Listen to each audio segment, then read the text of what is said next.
Laqda studenti tal-liġi ħadmu fuq abbozz tal-liġi sabiex ikun hemm riforma fil-mod kif isir skrutinju fuq il-gvern. Dan l-abbozz ġie ppreżentat lil kap ta' Partit Nazzjonalista Bernard Gregg minn din l-istess għaqda. Bl-istudent Andrew Drago jispjega li wasal iż-żmien biex din il-liġi tkun aġġornata.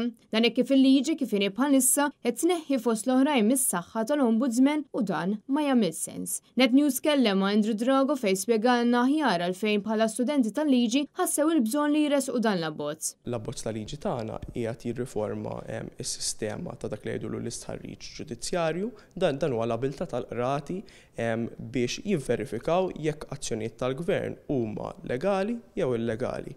Il-liġi li għandna bħalissa ilha mill-1995 l-iskop tagħha kien wieħed tajjeb meta ddaħlet, però llum m'għadix up to date mar-realtà li qed ngħixu fiha bħalissa. Minħat jew il-kap ta' Partit Nazzjonalista Bernard Gregg qal li l-Partit Nazzjonalista minn dejjem hemmen u għadu jemmen fis-saltina ta' dritt fejn l-individwu għandu bżonn forum li permezz tiegħu ikun jista' jikkontesta deċiżjoni li tkun ittieħdet. L-Oppożizzjoni Nazzjonalista qalet li quddiem il-Parlament ikun hemm ċerti deċiżjonijiet tal-Ombudsman li ma jiġux imwettqa u għalhekk temmen li wasal iż-żmien li ċ-ċittadini kollu iktar poter li fost l-oħrajn jagħmel ċerti mistoqsijiet għad-deċiżjonijiet li jkunu ttieħdu.